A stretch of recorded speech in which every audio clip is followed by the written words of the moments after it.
today is going to be an interesting day when folks go to hospital and you're not going to be able to access services under SHA, especially if you go to the private hospitals. That's not going to be able. You're not going to be able to do that. And Dr. Tim Theuri is the CEO of the Kenya Healthcare Federation. Joins us for a conversation this morning. Dr. Theuri, good morning. Morning, how are you? I am well, thank you. How are you doing? Gentlemen. Salama sana, shukuru. So it's a Tuesday, and the sun was shining yesterday, but today it's not. And we look into healthcare today, and we're looking into some of those matters. We want to get to the nitty-gritty and see exactly what's going on. We will get into that in just a minute. Dennis has taken us to Côte d'Ivoire. Have you been to Côte d'Ivoire? No. Beautiful country. Now, West Africa. Okay. Bordered by very many countries, including Burkina Faso. I was with Burkinabe recently, and they love that man. She does? They do. Yes, she does. Yeah, she does. She does love that man for the things they're doing. But Ivory Coast, also known for its cocoa, so 40% of cocoa used in the production of chocolate across the world comes from the country. So if you are a chocolate guy, perhaps you just tasted a piece of Côte d'Ivoire. But let's go to the proverb. The one who fetches water is the one who is likely to break the pot. The one who fetches water is the one who is likely to break the pot. How would you interpret that? I think it's a function of interaction. So if you interact with something, there's a good chance if something is to go wrong, it will most likely happen in your hands. So if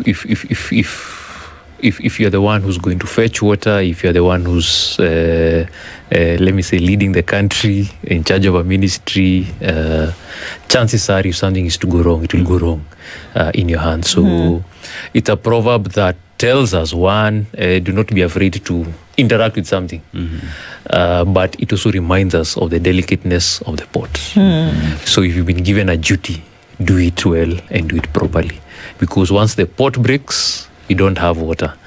And I think today is a classical case of perhaps where a pot has broken. Right. Yeah. The pot is broken. Wow, that's okay. So we're starting from that. Gee, the pot is broken in terms of what we're looking at. If you look across our headlines today and what headlines have been looking like for the last couple of weeks. So Rufa has been saying, come on, guys, get this thing together. Otherwise, we're not going to be able to offer services. And it's not a matter of we're being sensational or overly sensitive or emotional. We just are unable to continue offering services in advance for you to then pay us in arrears. Unfortunately, you don't pay us in arrears. Even that's not happening. 70 plus billion shillings unpaid. And this is where we are today. We're going to take a call at some point from Sharon Akinyi. And we'd like to hear from her first. We're going to ground this conversation in that. Okay. She's going to give us her experience in terms of what has happened with her trying to access medical services in the past. And she'll share that with us. And then it takes us to the place whereby we can understand what's going on and then the mechanics that then need to be applied to that conversation. And I don't know if we're ready to... Is it a go for you, Eve? All right, here we go. Good morning, Sharon. Good morning. How are you doing? I am fine, thank you. So we wanted to get some information from you. You've tried to access healthcare using your SHA card. Give us a little bit about your experience, where this was, what happened, and the condition that you currently are in. Okay, I started using my SHA around July when I had some complication in my pregnancy. So when I went to Juja Modern, I was told that I had to clear the annual payment of the card, which was supposed to be 5,400, and I had only paid 1,350. So I was forced to clear 4,050 so that I was able to be admitted, because by then I had placental abruption, which was very emergency. So after paying 4,050 to clear the annual payment, I was admitted. I stayed there for 4 days. Now, when I was discharged, my I was supposed to pay 27,000, which I thought SHA was supposed to take charge, but I was told that SHA only pays partly, and some I was supposed to pay in cash, which of course I did. I paid around 12,000 and some hundreds in cash that SHA was only to pay partly. Sorry, Sharon, can I just confirm, up until this point, you had paid fully for the whole year? Yes, I had paid fully for the whole year, 5,400. Okay. On July, I paid 4,050. That was the balance remaining to complete the whole amount for the whole year. But I still paid the cash when I was being discharged. That SHA couldn't pay all of the amount. Okay, go ahead. Yeah, so after that, I've been going for clinics, and yesterday, because of the complications of the pregnancy, so I was going so that we can book CS, which is scheduled for 3rd of October, next week on Friday. But they told me that SHA is no longer working, so I should be ready to pay cash by then if it is not resolved. And cash is around 50 to 70,000. That is what they told me. Did they tell you the reason why you had to pay the extra 27,000 and that SHA was not going to be able to cover that? Did they tell you the reason why? No, they did not tell me. They told me that SHA is covering partly, and I will also pay partly, especially for the injections that I was given.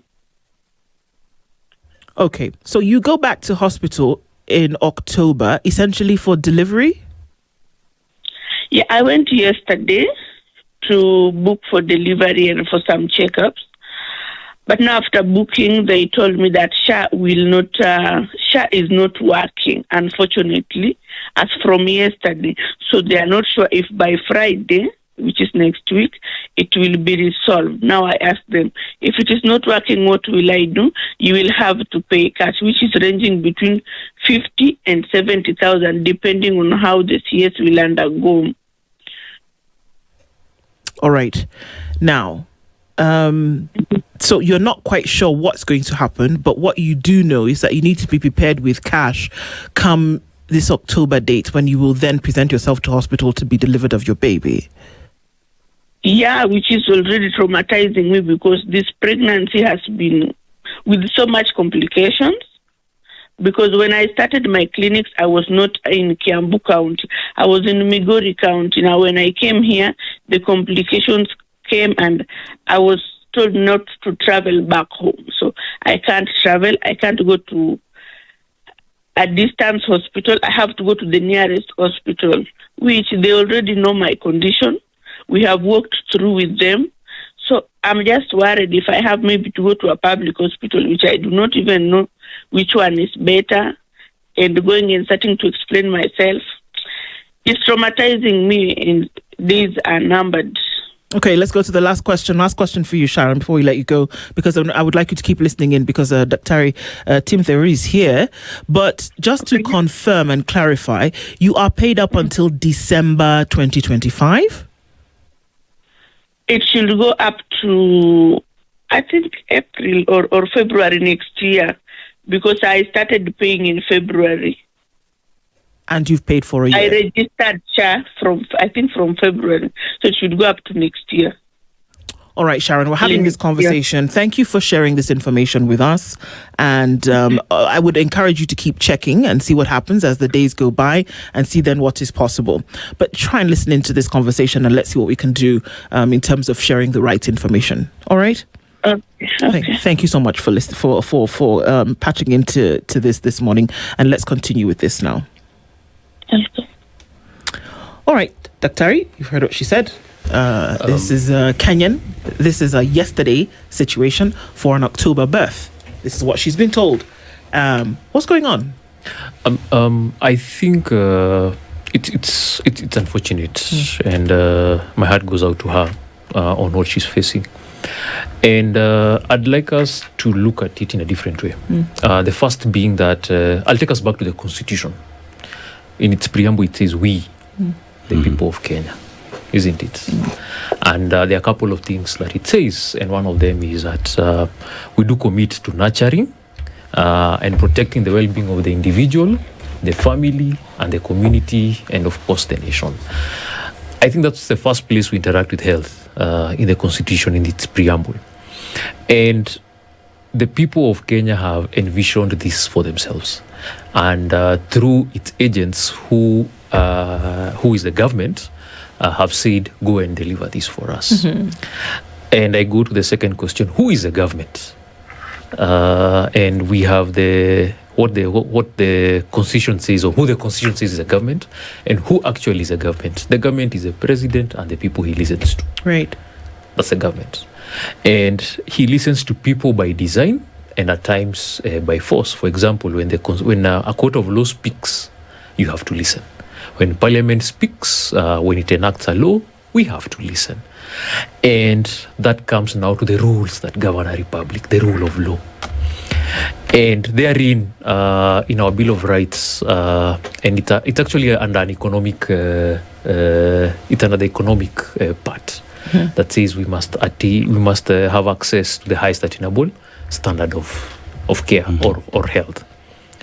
And it further goes to say that it recognizes that the government doesn't have the money for this, or all the money for this, meaning that the people who own the republic must in one way or another finance their health.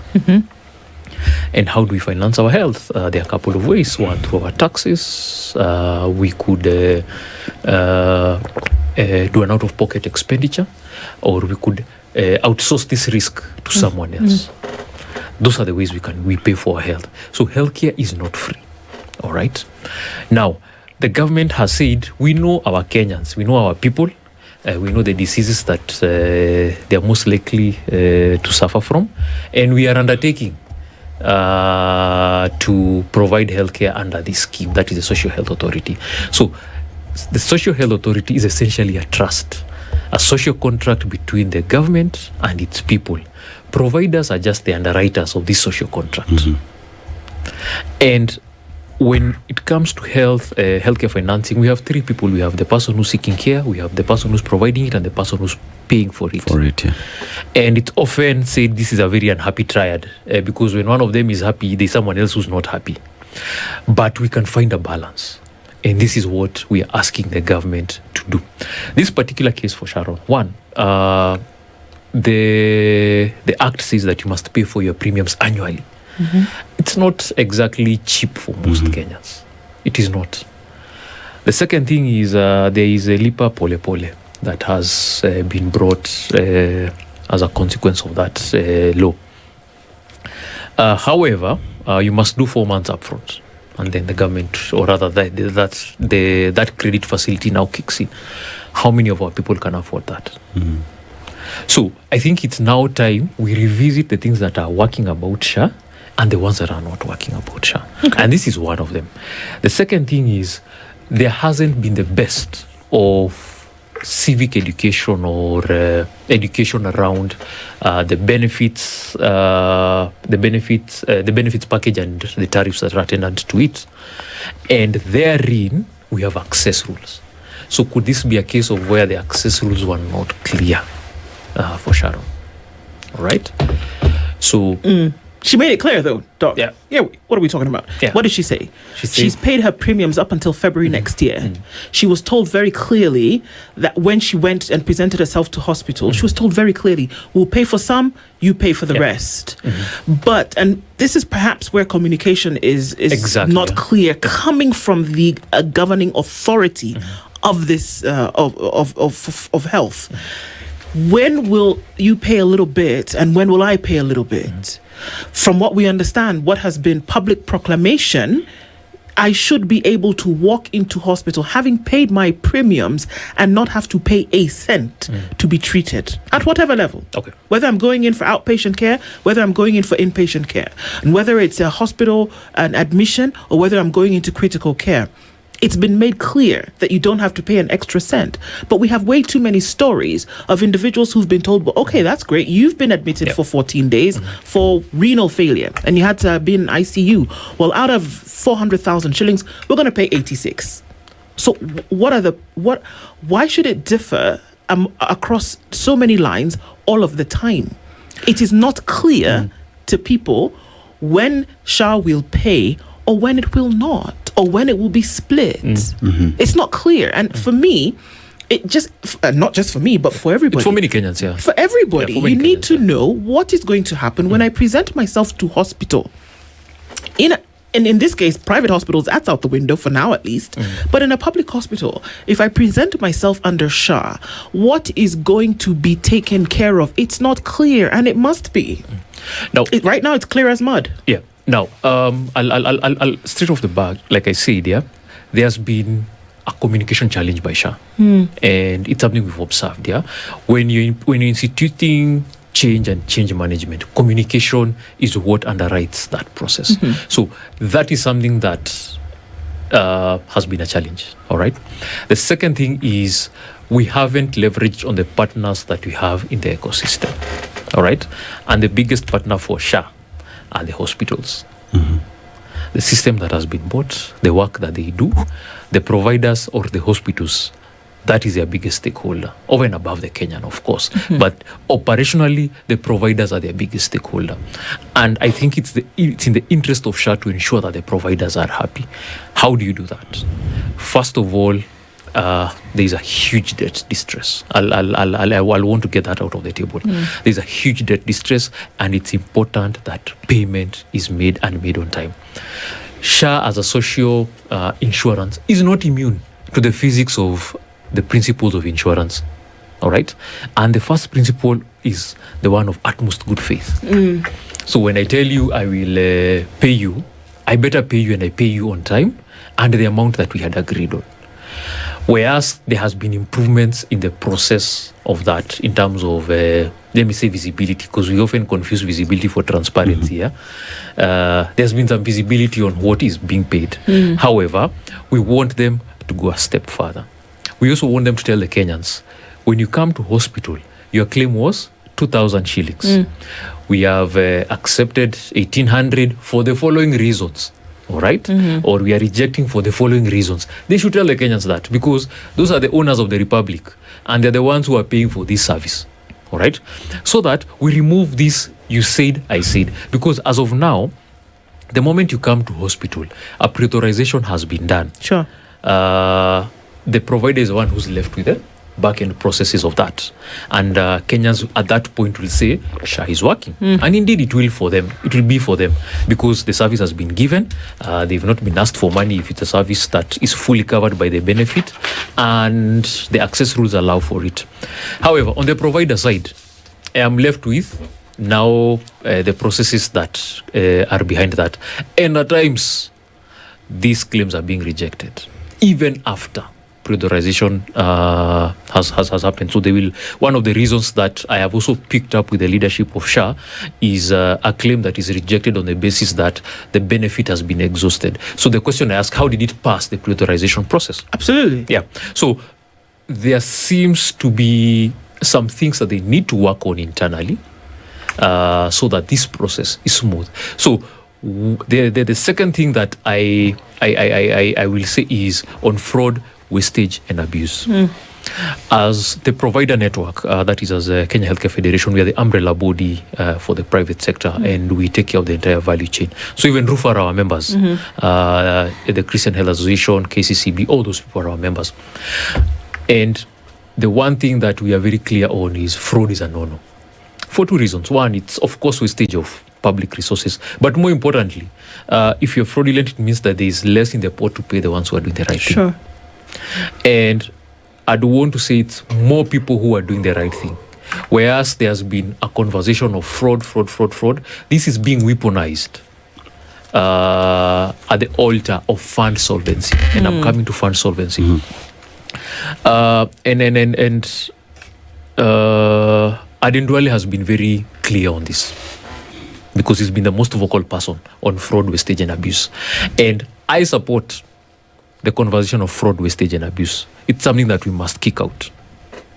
However, it cannot be weaponized. He has styled himself as a bulldozer, which is a good thing. Right. But it's not only bulldozers that build roads. You need the truck that will have water to come in. You need the leveler. You need the one that will bring in the tarmac. It's an ecosystem. And what we are telling him is, let us build this road towards UHC together. It can't be a top-down approach. But is it not a faulty concept from the beginning? Because guess what? On the 1st of October, which is in about 7 days from now, SHA would have been in existence operationally, fully operationally, air quotes, for a year. Yeah. Is it possible that you have so many false starts and that you're stumbling along for a whole year for a system essentially that's supposed to be... We've been hearing SHA isn't working, SHA is working, SHA is not working for a year now. A year. It's been a year. And that we keep talking about teething problems, but you know what?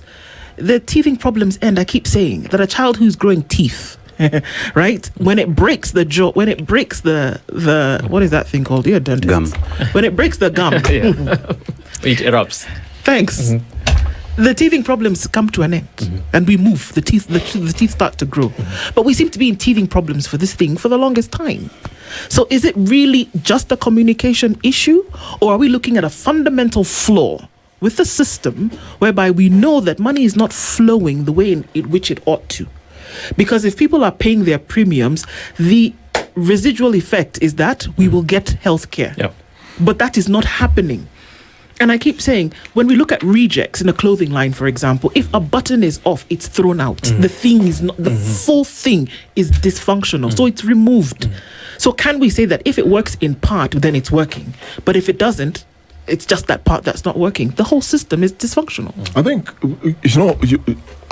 I'm at a loss for words when I start thinking about SHA. Yeah. The reason I'm quiet is there's so many angles to look at this SHA conversation. And it's because, listen to what Sharon, I'm just thinking, her voice is just still in my mind. She's in a space where she doesn't know what to do. So on one hand, you're told you're going to pay this much, SHA is going to pay this much. Then all of a sudden, SHA is not working. Yeah. So what is somebody like Sharon left to do? And I'm looking at just a very typical example. All of us have had medical covers. And I'm trying to remember a time when there was confusion like this, and I don't recall any. And it's simply because by design, when I'm taking a medical cover, there is the portion where there's enrollment, and it is very, very clear. So if you're enrolling, it is you as a person. Are you enrolling your family and joining your family? M+1, +2. Exactly. Then is the employer going to pay part of it and you pay part of it? Same thing we're looking at SHA. So there's a part where I have to pay, then the other part is the government that is going to cover. So here it's very clear in terms of their enrollment, who then qualifies and who caters for what cost. Then when we look at premiums, and this is the most important part, we look at premiums as a member. So there is either a fixed amount or there is what I'm deducted monthly, quarterly, and whatever. But now we come to coverage. The biggest confusion is actually what is covered, what is not covered. So when I'm taking an insurance cover, I know the policy clearly specifies to me the services that I can enjoy. If it's outpatient visits, this is how much has been allocated for outpatient. If it is inpatient care, this is how much is allocated to inpatient care. If I go beyond that, then I have to get the money from my own pocket. Then it tells me, if you want to go visit a dentist, this is how much is allocated for. If it is optical, this is how much. So where I'm sitting right now, if I have an eye problem, I know the amount of money I only have is 40k. If I go beyond 40k and the glasses that I want to pick is 70k, I know you're Nyangu. It is very, very clear. So we've cleared the issue of enrollment, we've cleared the issue of premiums, we've cleared the issue of coverage. Then utilization. I know my cover, I can go to hospital A, B, C, D. But if I go to this hospital tier 1, I may not necessarily get the services. So then the question is, by design, if this is how essentially covers are supposed to work, why is it so complicated for SHA to work in a similar fashion? So is it now tying into what Nduzi? Is it a design issue? A design meaning they've deliberately created chaos because somebody is benefiting. That's what I'm thinking. Somebody thrives from this chaos. Or two, like the president had said previously, the people don't know how to communicate some of these good things that the government is trying to do. So where was the breakdown? Where is the breakdown with this thing? So if given a choice of getting something right or on time, yes, I'll choose getting it right, so that we don't sacrifice accuracy over speed. And some of the changes that have been brought in should have been done sequentially and over some time. As a provider network, we'd even propose, let's do this over 2 years before you say we can roll out. As a rollout phase? Yes. Okay. Let's do it in 2 years, so that we're able to take care of the teething problems and do as called them. The second thing is we've politicized healthcare delivery. Whereas politics is the art of the possible, medicine is reality. And we go to school to study health systems and all those things. Unfortunately, diseases don't read textbooks. No, they don't. They come in various forms. Our bodies also have variations from one person to the other. So that is a reality which we deal with. And when our dreams and ambitions clash with reality wins each time. Therefore, Manzo was here. Yes. And we are talking about by-elections. He's very clear. Register as a voter. But when it comes to SHA, why are we not telling Kenyans to pay as well? It's not only important to register, but it's also important to pay up. All right? But you see that's where the problem is. So that is a communication problem. It's a communication problem, but there's also, you started by saying that there's also politics involved.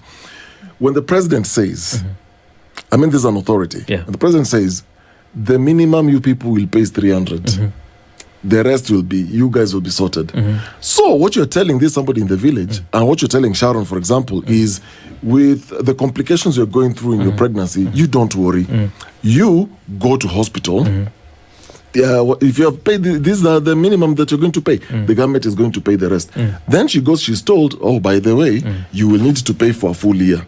So the breakdown in communication was not, you need to pay 4 months before you even go to the hospital. So and that's what a lot of Kenyans are doing. You're going to hospital, then you realize, I need medical care, so I need to pay. So when you're going to fill the forms, you realize it's not 300. For Sharon, it's what? She said 5,400. 5,400, right. Not so many people can even afford that much. That's true. And then, so there is that. Then you get to a point where last week the president said in Mombasa, look, we understand that people are very poor and vulnerable and they're not able to pay. So because of this deficit, the government is going to step in and we're going to pay for those people who are poor. Then we are asking ourselves, so he's already announced that. So the people who have been paying, and somebody anasikia mimi ni maskini sitajiweza, so see the president alisema serikali italipa. So this person goes to hospital. The president said actually the government is going to pay. Then he realized no, it doesn't work like that. So I mean, correct communication problem. There's been a serious communication. But is it deliberate? That's what I'm wondering. I cannot speak into that. I don't work for SHA. All right, we interact with SHA heavily, but I don't work for SHA. However, there's been a communication problem, and I want to go to the next step of how do we solve it. The people who are interacting with Kenyans, again, is a provider network. That is the hospitals. How about we leverage that network to communicate to Kenyans better? I can assure you, if we have the goodwill, if we see the payments come in, this thing is going to sell itself. So conceptually, SHA has 3 things that are superior to NHIF. One, we have a primary healthcare component. That one is superior. 2, operationally, its spending is capped at 5%. Right? And then the third thing was that it was supposed to provide service to as many Kenyans as possible. Now, those 3 things, and I remember the president's advice on healthcare financing had said it will only work if the informal sector, the net captures as many people as it can possibly do so. 2, we are able to bring preventive healthcare services so that expenditure at higher levels of service are reduced. And then 3, payments there was a promise for payments to come in. Now, all those 3 things are under threat. And that is why, conceptually, SHA is facing some of the challenges that it does. Doc, there's a question that Okari asked in the morning. And I think it's a question that I will pose to you. Okay. We have talked about SHA ever since it started. Every day on this show, there's always something At about least be SHA. clear. You know? Question is, are we unable as a country, I'll not blame government, as a country or as individuals in charge of SHA for it to work? Get into a room, say we're spending 2 weeks to fix the mess in SHA so that Kenyans can have a healthcare that is working. Because every day we say there's a problem here, there's a problem there, we need to fix these are not paying, we have many people who are registered and are not paying. Are we able to finally sit down and say, we are tired of this SHA communication and breakdown, that we need to finally fix it once and for all? Are we able to do that, or are we just unable? One, we are able to do that.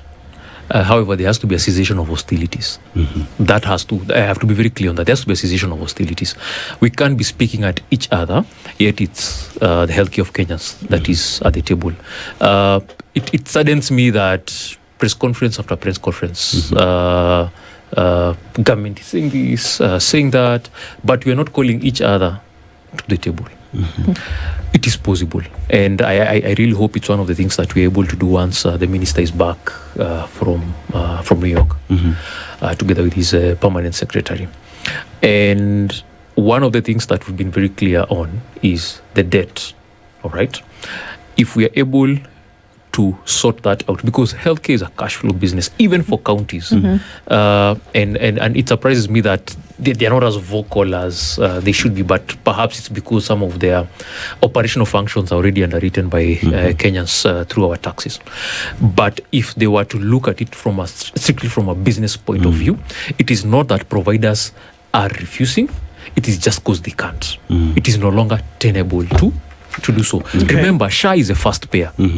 If you have two medical insurance covers, SHA is a first payer.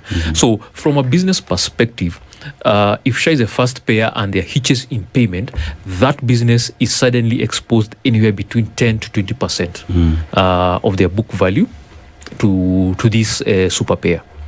Now, if there's any default that had not been projected, remember this has not been projected when we are doing our budgets, then what happens to that money? And remember, the moment that invoice has crystallized, KRA is on your door. All right, so you're already being asked to pay taxes on it. All right, of the 33 billion that is owed by NHIF, we've already paid our taxes, and we are not too sure that we are gonna get it back. All right, the second thing is that brings in trust issues, all right, and that is why there's a lot of hesitancy from the provider network, and there's also a component of that in the story that Sharon gave. That particular provider was like, I'm not too sure about this cover. All right, so there's a lot of hesitancy that is in the sector. So those are among the things that we must come to the table and have a very honest conversation on each of what is happening. If there's fraud, just say here is where there is fraud. This is what is happening, and we move and we move on from that. When a document has not been submitted, I don't think that meets the threshold for fraud. We should sit down and say this is what we are saying is fraud. And on that, I am having a meeting later on in the day to perhaps come up with a joint fraud action with SHA, so that we are able to say this is a threshold that this is that this we are calling this fraud. But even as we do that, Doc, because one of the things that you talked about, and we've said it here before, is that there's a call for folks to register for SHA, but then there's also a greater call for folks to pay. Exactly. So let's make the assumption here that, of the whatever number it is that they've said have registered in the millions, but in the low millions, have registered, we don't have the commensurate number of folks actually paying premiums. So let's assume that 20 million people have registered, and that 20 million people have paid the 300, 600, 900, whatever the case may be, because we know that premiums vary based on your capacity in terms of your income. Now, would we see a cessation of these problems whereby hospitals are not paid, people go in and then we say maybe we'll pay half or not, or we'll pay a percentage of what your fee is? Is it a panacea to these problems, payment of people beyond registration? You see, like I said, SHA is not immune to the physics of the principles of insurance. Yes. And one of them is pooling. You must pool your risk. And pooling is, we have as many people pay into the pot so that when you need to utilize what is in the pot, there's enough for everyone. So what is happening is adverse selection. So if you are registered, yes, you can access services at primary healthcare level at no cost. But the moment you need certain category of services, those ones must be paid for. And remember, most of our catastrophic health expenditure is happening in the higher levels of care. All right. Of the top 20 compensated surgical services, they're all orthopedic procedures. All right. So it could be from trauma or degenerative disease. That is arthritis or a broken bone, a hip replacement. Those are the top compensated procedures. So, and they're expensive. They're not exactly cheap. An implant, a good implant, is already 300,000, and that is the cost that SHA is paying for that entire procedure. So, again, comes to fund solvency. As long as what is coming in is less than what is going out, the problem has not been solved. And that is why I am of the school of thought. It is important we go back to the owners of this fund, and that is the Kenyans. And we tell them it is not only important to register, it is important to pay. All right?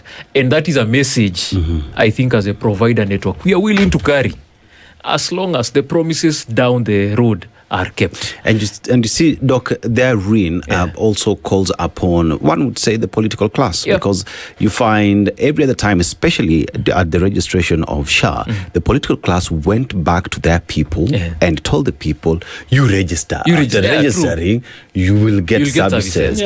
They did not go further to say, after registering, you must pay for you to be able to access the service. Therefore, it is not only a conversation that we will drop on the service providers, not us, the media, but the entire system, the political structure has to equally carry this message the same way they told Kenyans to register. Like we say, kila mwamba ngoma huvuta kwake.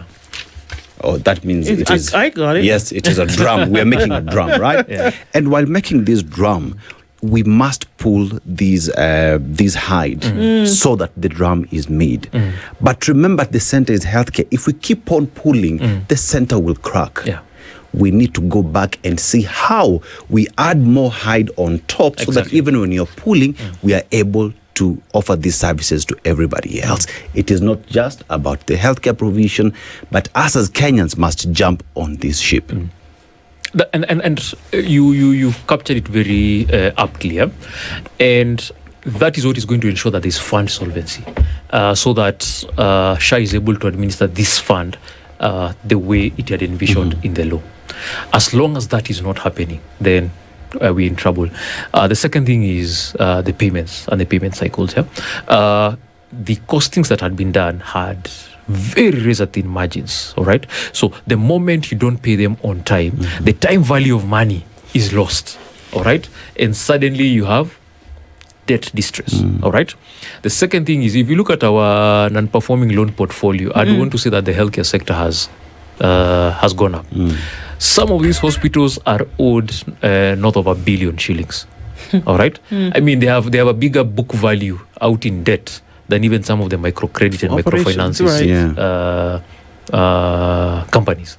As a sector, if we were to be, if we were to compare ourselves to the SACCO industry, I think we have more money out than the SACCO industry in 2022. All right. So that's it's a lot of money, right? So what we are imploring upon the president and the minister once they're back, let's have these honest conversations with each other. And one of the things that will enable this conversation to happen is payment. Okay. All right. And I'm not saying that to say money is at the front, but it's what is underwriting this. All right. The movement of money is what is underwriting this. And it is important that Kenyans understand that. We must tell them the truth. All right. As long as hospitals have not been paid, it is very difficult to ensure even quality of service. All right. And under the Bill of Rights, again, I still go back to the Constitution. The quality of the service that you're giving a consumer cannot be deliberately substandard. All right. So now it becomes a moral question. I have not been paid. Do I still continue to be in business? There's someone like Sharon on my door. Yes. I can give I can give some sense of service to her, but I can't give it with guarantees. All right?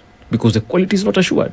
So I want to remove that moral question from the floor if SHA is working.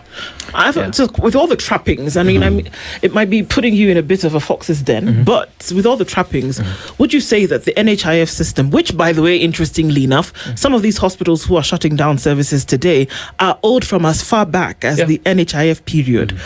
Was NHIF as a system working better than what we see today, or are you saying give the thing a chance with this new operation? There's something that Nikal said, yeah? And that was...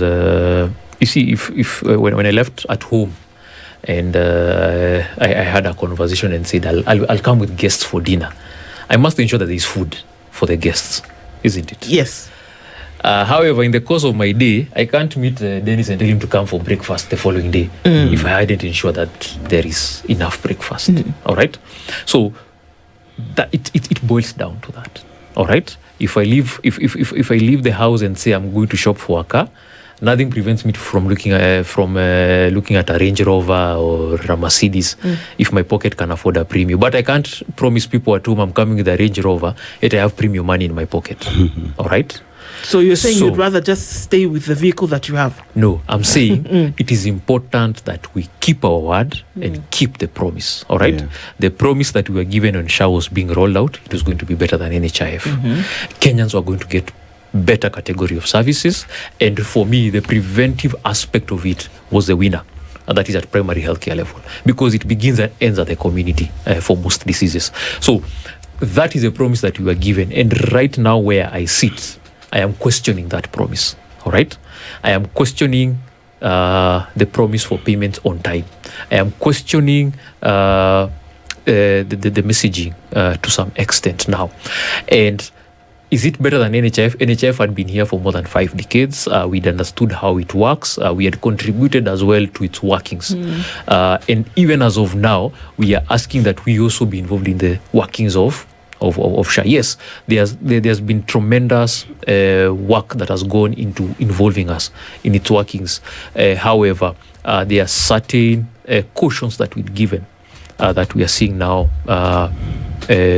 coming to pass.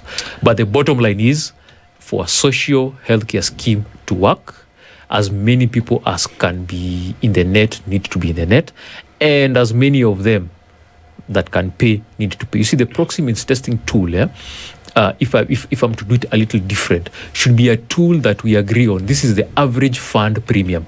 Right now it's at I think about 800 or between 800 and 900 shillings.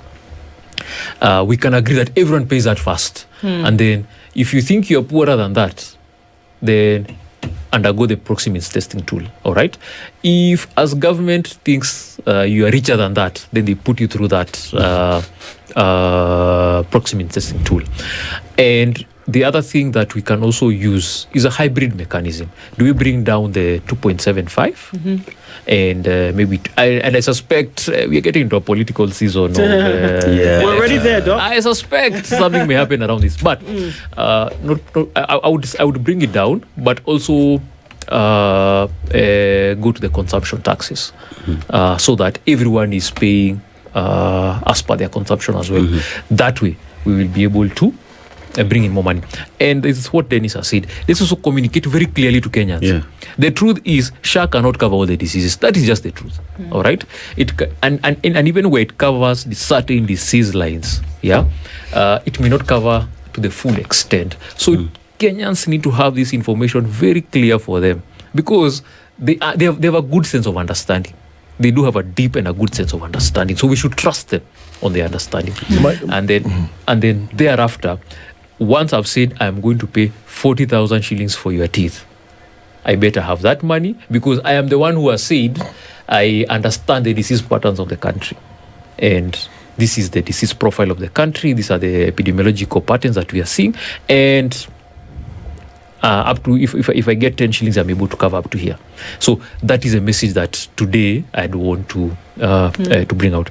The provider network is under huge distress, and payment is what is needed to sort out that.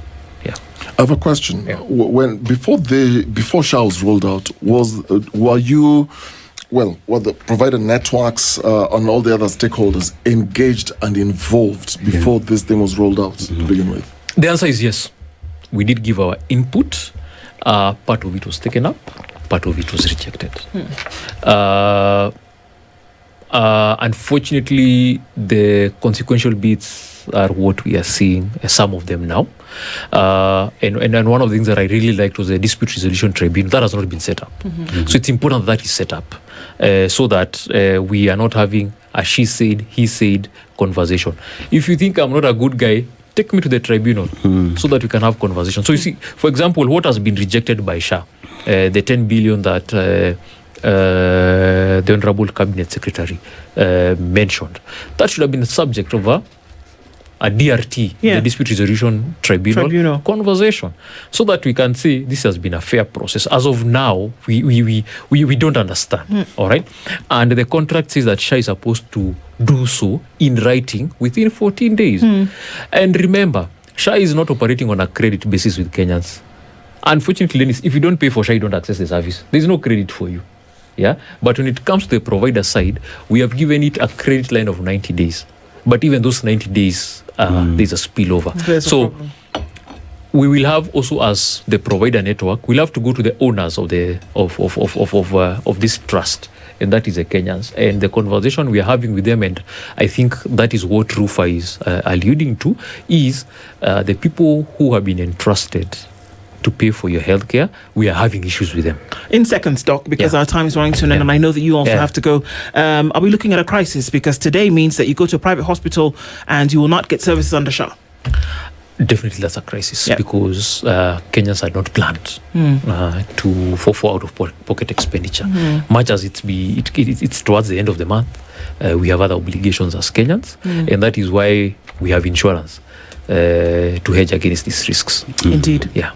Dr. Tim Theuri has been our guest this hour, just looking at the intrigues around SHA and what all of this means as we are getting into a season where things are a little bit sticky. The CEO of the Kenya Healthcare Federation has been with us this morning. Doc, thank you for doing this. I'm hoping that things will iron out and get clearer. Yes, I'm having a meeting with the chairman of SHA today, so I am sure these are some of the conversations we've had. I must say he's been accessible for the difficult conversations. Right. Yeah. Hopefully the difficult conversations will become solutions. For sure. Absolutely. Yeah, when we come together, as Safaricom says, great things happen. Indeed. Good tagline. Safaricom will be proud of that. Thank you so much. This is the Situation Room, the only way to start your day.